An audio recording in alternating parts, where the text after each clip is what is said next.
你真的要赶尽杀绝吗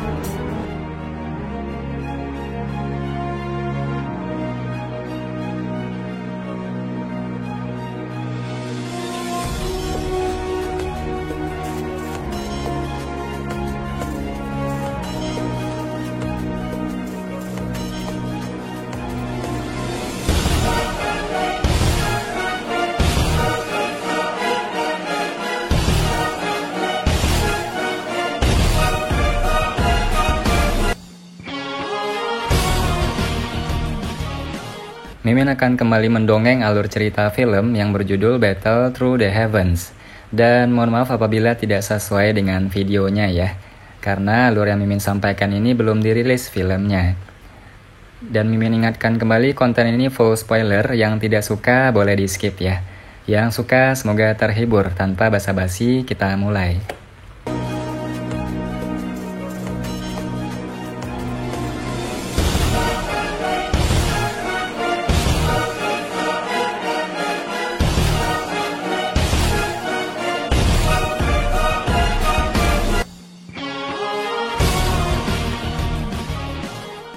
Wajah Xie Beiyan sedikit berubah saat dia melihat dokter peri kecil yang seluruh tubuhnya tiba-tiba memancarkan aura aneh. Ekspresi sombong di matanya menghilang. Dari aura aneh yang dipancarkan darinya, dia bisa merasakan benang kematian. Tubuh racun yang menyedihkan. Sepertinya yang dikatakan pelindung Tai itu benar. Kamu bisa mencapai tahap ini pada usia seperti itu hanya karena kamu mengandalkan benda ini. Xie Beiyan juga orang yang berpengalaman. Dia juga telah mendengar sedikit tentang kehebatan tubuh racun yang menyedihkan. Karena itu, dia segera mendesis. Dokter peri kecil perlahan mengangkat kepalanya. Warna di matanya sangat murni sehingga menakutkan. Satu berwarna ungu sedangkan yang lainnya abu-abu. Tidak ada warna lain. Sekilas memberi seseorang perasaan dingin dan acuh tak acuh. Di bawah sepasang mata yang aneh ini, hati Xie Beiyan tanpa sadar melompat terlepas dari kekuatannya.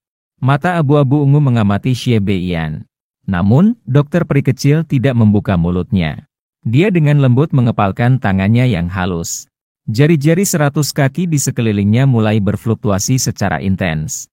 Itu segera berputar dan membentuk sangkar yang tidak terlihat. Menyusul distorsi ruang, tatapan yang dulu dilihat dunia luar juga menjadi kabur. Dunia penjara racun langit. Saat dokter peri kecil memutar ruang menjadi sangkar, orang bisa melihat kabut tebal ungu keabu-abuan tiba-tiba melonjak dari tubuh dokter peri kecil.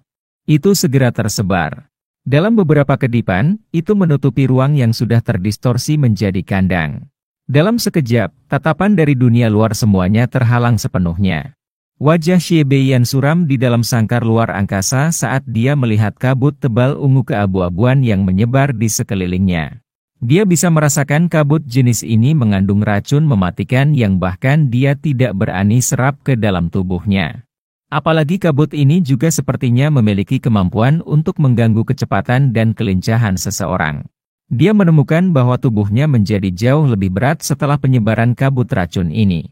Sungguh gas beracun yang menakutkan. Itu sebenarnya mampu mencemari energi alam di dalam ruang tertutup ini. Dengan cara ini, seseorang tidak akan berani secara acak menyerap energi di dunia saat bertarung. Ini berarti seseorang hanya bisa menghabiskan kekuatannya tanpa bisa mendapatkan pengisian ulang apapun. Jika ini berlangsung terlalu lama, akhir seseorang pasti akan sangat buruk. Tubuh racun yang menyedihkan memang merepotkan untuk ditangani.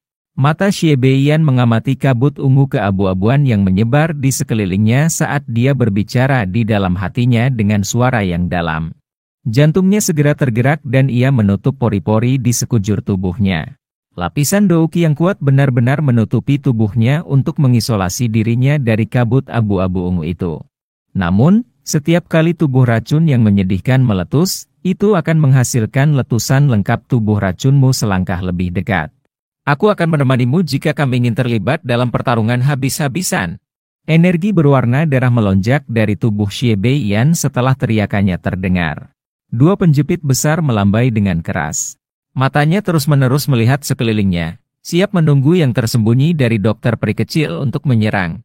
Ruang ungu keabu-abuan selebar 100 kaki tiba-tiba muncul di langit yang jauh. Kabut racun ungu keabu-abuan secara kebetulan menyebar ke tepi ruang yang terdistorsi. Cara itu seolah-olah ada 4 dinding transparan yang mengisolasi sekeliling mereka. Di dalamnya bisa dianggap dunia yang tertutup gas beracun. Karena isolasi kabut racun ungu keabu-abuan, semua orang tidak dapat melihat pertempuran di dalamnya. Meskipun Xiaoyan mencoba yang terbaik untuk menggunakan persepsi spiritualnya untuk memindai bagian dalamnya, persepsi spiritualnya akan dipantulkan kembali ke tempat di mana ruang terdistorsi. Dengan cara ini, orang luar sama sekali tidak menyadari situasi pertempuran di dalamnya. Satu-satunya hal yang bisa mereka lakukan adalah diam-diam menunggu pertarungan hidup dan mati antara keduanya berakhir. Tatapan Xiaoyan perlahan ditarik dari ruang ungu keabu-abuan. Meski ekspresinya masih agak khusyuk, dia setidaknya tidak lagi khawatir seperti dulu. Melihat tindakan dokter peri kecil sebelumnya, sepertinya dia juga menggunakan sesuatu yang menyebabkan kekuatannya melonjak. Selain itu, dia secara khusus membentuk ruang tertutup di langit dan memiliki kepercayaan diri. Mengingat pemahaman Xiaoyan tentang dirinya, dokter peri kecil bukanlah tipe orang yang dengan bodohnya pergi dan melakukan sesuatu seperti mencari kematian dalam perkelahian. Kita sekarang hanya bisa menunggu akhir. Xiaoyan menghela nafas sekali lagi di dalam hatinya. Tatapannya juga tiba-tiba menjadi dingin karena perlahan-lahan meluncur ke Xie Shan di depannya. Suaranya perlahan berkata, "Karena kamu sangat ingin bertarung denganku, aku akan disalahkan jika tidak memberimu kesenangan hari ini." Kata-kata Xiaoyan mungkin tenang tapi niat membunuh dalam suaranya sangat jelas. Jelas, orang ini, yang telah berulang kali memblokirnya, telah berhasil menerima amukan dan niat membunuh di dalam hatinya. Wajah Xie Shan berangsur-angsur berubah saat mendengar kata-kata Xiaoyan. Dia segera tertawa, "Sungguh orang yang sombong. Kamu seharusnya merasa terhormat karena kepala suku ini secara pribadi bertengkar denganmu. Kalau begitu, aku akan mengundang ketua Xie untuk menyerahkan kepalamu." Sudut mulut Xiaoyan terangkat menjadi senyuman ganas. Kakinya dengan keras menginjak udara kosong. Cahaya perak berkedip dan tubuhnya tiba-tiba bergegas ke depan. Beberapa bayangan muncul di langit. Sesaat kemudian, Xiaoyan muncul di atas kepala Xie Shan. Tangannya dengan erat mencengkeram penguasa yang berat itu saat dia segera memotong dengan kejam ke kepala yang terakhir tanpa gerakan mewah. Penguasa yang sangat besar itu membawa angin bertekanan kuat yang menciptakan peluit. Angin itu menyebabkan pakaian Xie Shan menempel erat ke tubuhnya. Xie Shan mendengus dingin. Tongkat biru di tangannya diangkat dengan kasar. Itu runtuh dengan penguasa berat itu tanpa menyerah. Dentang! Suara tabrakan logam yang jelas muncul. Percikan terbang saat kekuatan yang kuat menyebar dari titik kontak. Dua sosok manusia dengan cepat mundur. Tubuh Xiaoyan berguling di udara.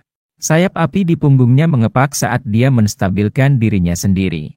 Sebaliknya, kaki Xie Shan terhuyung beberapa langkah mundur sebelum berhenti. Apalagi tangan yang memegang tongkat itu tampak bergetar. Xiaoyan jauh lebih kuat dari Xie Shan dalam hal kekuatan fisik. Menambahkan beban berat penguasa Xuan berat dan kekuatan tubuh fisiknya, yang telah mengalami penyempurnaan dari banyak harta alam, sangat bodoh bagi Xie Shan untuk memilih tabrakan langsung. Tubuh Xiaoyan digantung di langit.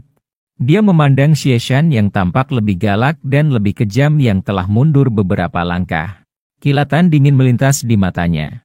Hijau giok panas Douki melonjak dari tubuhnya dan segera menembak ke arah penguasa Xuan berat ke segala arah. Dalam sekejap, penggaris berat hitam tua itu berubah menjadi warna hijau giok. Benang api hijau giok diam-diam menutupi itu. Ekspresi Xie Shan sedikit berubah ketika dia merasakan energi besar yang dialirkan pada penguasa Xuan berat. Tongkat biru di tangannya menari dan membentuk banyak bayangan. Douki yang kuat dengan cepat beredar di tubuhnya mengikuti nadinya dan dituangkan ke dalam batang. Setelah Douki dituangkan, ukuran tongkat biru sangat melonjak tampak seperti pilar biru. Dari kelihatannya situasinya, sepertinya mereka berdua menggunakan teknik Dou yang cukup kuat. Para ahli di sekitar mereka buru-buru mundur saat melihat pemandangan ini, takut terlibat. Warna hijau giok pada penggaris menjadi lebih pekat. Pada saat tertentu, mata Xiaoyan menjadi lebih tajam. Kedua tangannya dengan erat menggenggam gagang penguasa dan pembuluh darah di lengannya berdenyut. Dia dengan kasar membobol Xie Shan dari kejauhan sambil memasang ekspresi ganas. Tsunami yang memecah api. Cahaya api hijau giok yang berukuran lebih dari 100 kaki segera melesat dari ujung penguasa saat teriakan bergema di hati Xiaoyan. Udara berfluktuasi berulang kali dimanapun api menyala. Suhu tinggi yang terkandung di dalamnya menyebabkan ruang di sekitarnya tampak terdistorsi. Tongkat gemetar surga. Mengikuti cahaya penguasa yang melesat dengan angin panas dan energi yang kuat, Xie Shan mengatupkan giginya dan melambaikan tongkat biru di tangannya. Itu membuat ritme gemetar di tengah cahaya biru yang menusuk saat itu dengan keras menghantam cahaya penggaris. Penguasa Xuan berat bersinar dan cahaya biru langsung terjalin di depan tatapan yang tak terhitung jumlahnya. Ledakan seperti guntur segera bergema di langit. Riak energi intens yang mengandung gelombang api panas melonjak keluar dari titik kontak. Itu menyerang Xie Shan sampai dia mengeluarkan erangan teredam. Tangan yang memegang tongkat biru mengeluarkan asap putih. Namun, dia dengan paksa menggertakkan giginya dan terus memegangnya. Tubuhnya bergerak dan dia mundur dengan tergesa-gesa. Api aneh yang terkandung pada cahaya penguasa menyebabkan dia menderita kerugian besar dalam tabrakan ini. Xiaoyan tertawa dingin saat melihat Xie Shan mundur. Tatapannya beralih ke ruang tertentu saat cahaya perak berkedip di bawah kakinya. Dalam beberapa kilatan, dia muncul di depan Xie Shan. Dia mengangkat penggarisnya yang berat dan dengan kasar menyapunya. Tubuh Xie Shan buru-buru mengeluarkan dan memurnikan kekuatan panas yang menjengkelkan itu. Kakinya tergelincir ketika dia merasakan angin, memungkinkan dia untuk menghindari serangan itu. Setelah menghindarinya, tubuhnya sekali lagi mundur. Tatapannya melayang dan berhenti di tempat aslinya ketika dia mundur tetapi tidak melihat Xiaoyan mengejar. Dia langsung mengeluarkan tawa dingin itu. Namun, sosok kecil yang manis tiba-tiba muncul di belakangnya sementara tawa dingin itu masih ada di tenggorokannya. Suara yang jelas terdengar. "Terimalah pukulanku."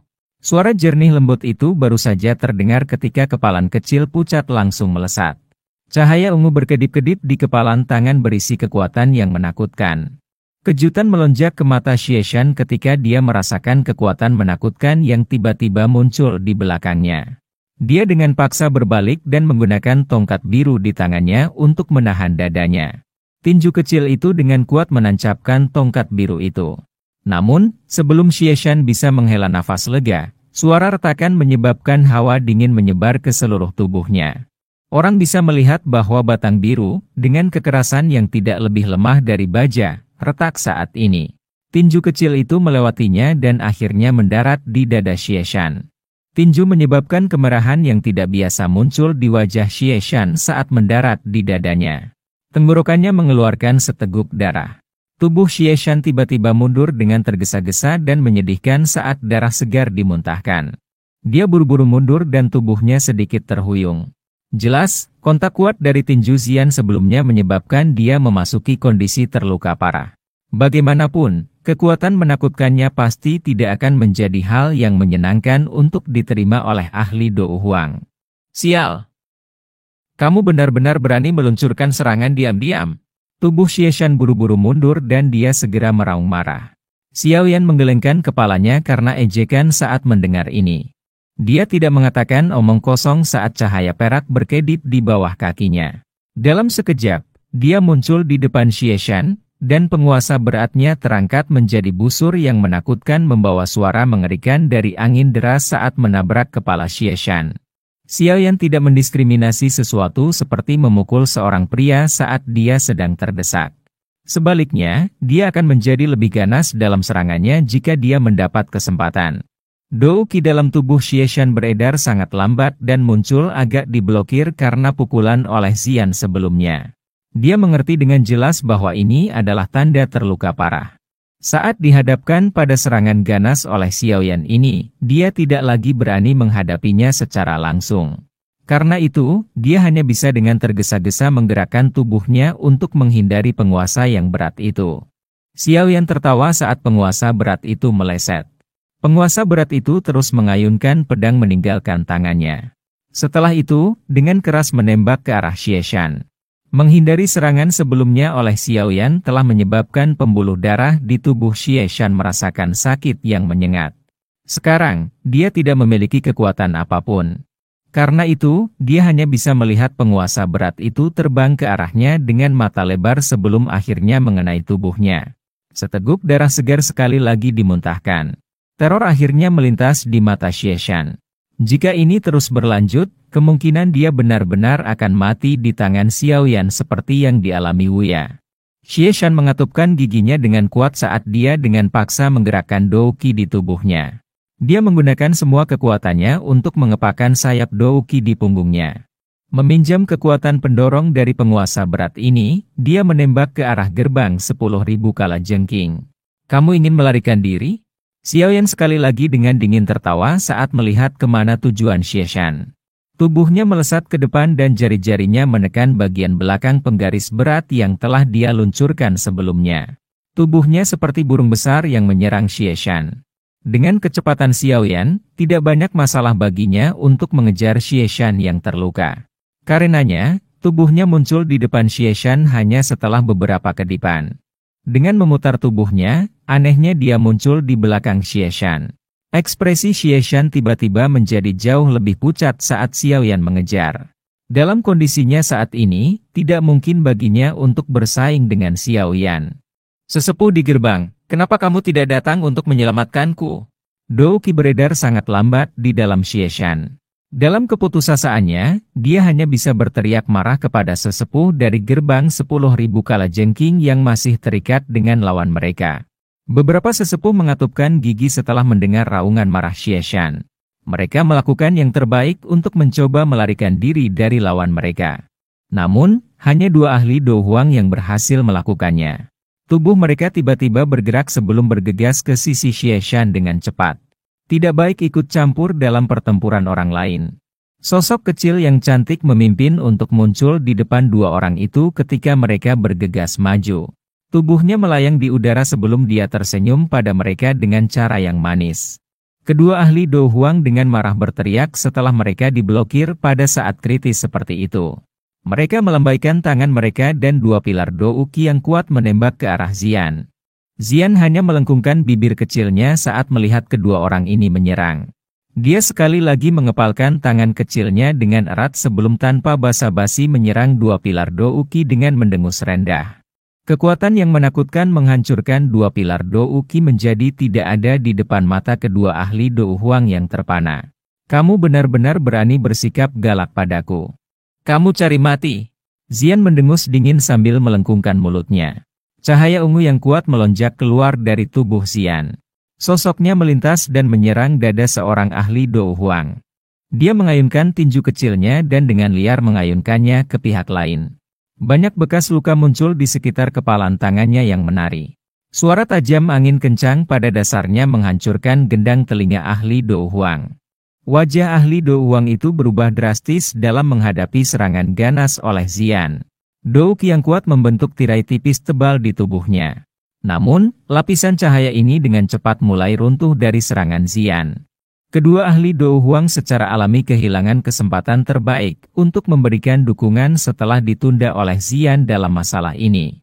Xie Shan hanya bisa dengan kejam mengatupkan giginya saat melihat adegan ini. Dia bersiap untuk secara paksa mengedarkan Douqi-nya.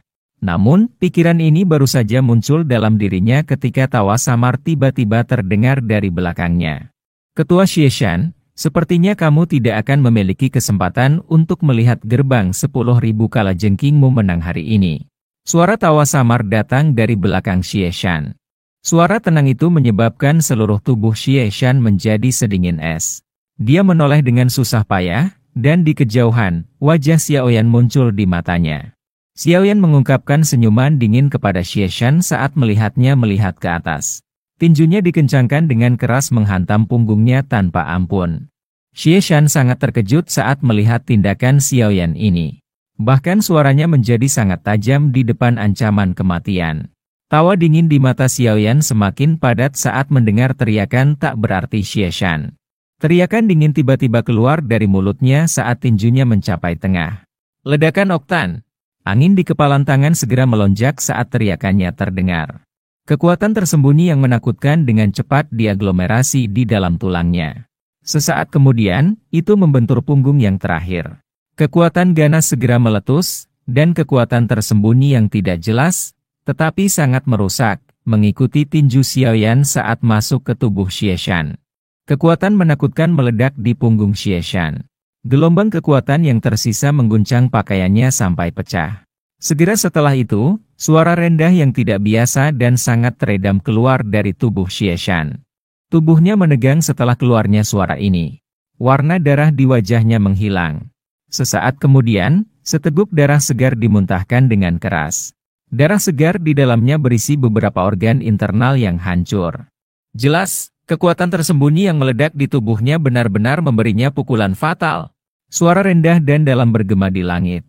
Beberapa ahli dari kedua belah pihak yang berkelahi di sekitar mereka berhenti setelah mendengarnya.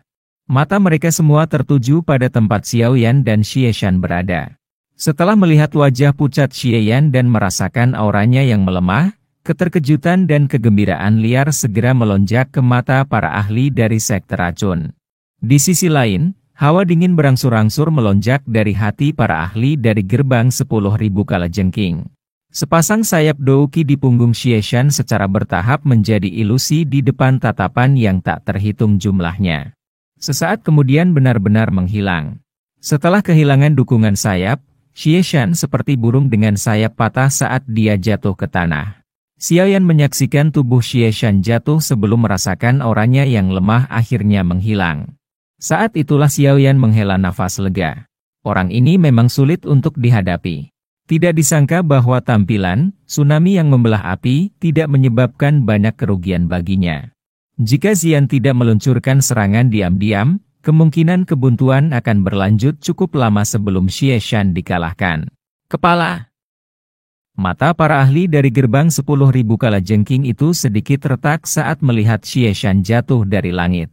Seorang ketua faksi sebenarnya telah terbunuh di depan banyak orang dalam pertempuran besar semacam ini. Pukulan ke faksi tidak hanya sedikit. Itu masih baik-baik saja bagi para ahli, tetapi murid 10.000 gerbang kalajengking biasa di tanah telah benar-benar kehilangan moral mereka. Wajah mereka putih pucat. Bajingan. Bunuh dia, balas dendam untuk ketua. Mata geram langsung berkumpul di tubuh Xiaoyan di langit. Hanya beberapa jam telah berlalu sejak dimulainya pertempuran, tetapi sudah ada 3 ahli dari gerbang 10.000 kalajengking yang telah terbunuh di tangannya. Apalagi, mereka semua adalah kelas Dou Huang. Bagaimana ini tidak bisa mengakibatkan para ahli dari 10.000 gerbang kalajengking merasa sangat membenci Xiaoyan. Ini terutama terjadi pada kematian Xie Shan. Itu menyebabkan kemarahan para ahli dari gerbang 10.000 kalajengking mencapai puncaknya. Segera, banyak raungan marah bergema di langit. Semua ahli dari gerbang 10.000 kalajengking dengan paksa melarikan diri dari lawan mereka dan dengan marah bergegas ke Xiaoyan. Bahkan Xiaoyan melompat kaget ketika dia tiba-tiba melihat lebih dari 10 sosok manusia bergegas ke arahnya. Sepertinya orang-orang ini diprovokasi sampai mereka akan menjadi gila. Orang-orang dari gerbang 10.000 kalajengking, lawanmu adalah kami. Kalian harus bertanya kepada kami terlebih dahulu sebelum mencoba menemukan masalah dengan Tuan Yan. Tentu saja, para ahli dari sekte racun bukanlah orang yang tidak berguna. Saat ini, mereka sedang berada di atas angin dan moral mereka sangat tinggi. Banyak sosok cahaya melintas. Namun, para ahli dari sekte racun adalah yang pertama tiba di samping Xiaoyan. Tubuh mereka bergerak dan mereka segera berada di dekat Xiaoyan. Mata mereka mengungkapkan senyuman dingin saat mereka melirik ahli lain dari gerbang 10.000 kalajengking yang berpikir untuk menyerang Xiaoyan. Tuan Yan, kamu harus istirahat dulu. Serahkan masalah yang tersisa kepada kami. Seorang ahli Dou Huang dari sekte racun menoleh ke arah Xiaoyan dan tertawa. Matanya dipenuhi dengan rasa hormat. Penampilan Xiaoyan sebelumnya telah benar-benar menaklukkan mereka. Xiaoyan tersenyum dan mengangguk. Itu merupakan beban yang cukup besar baginya untuk berurusan dengan 3 ahli Dou Huang secara berturut-turut. Tubuhnya bergerak dan dia bergegas keluar dari medan pertempuran sebelum akhirnya muncul di area yang lebih tinggi. Dia memasukkan beberapa pil obat ke dalam mulutnya sebelum menelannya. Hanya setelah perasaan energi murni muncul di tubuhnya, dia menghela nafas lega. Dia mengangkat kepalanya dan mengamati medan pertempuran antara Medusa dan pelindung Tai dari Aula Jiwa dengan mata serius.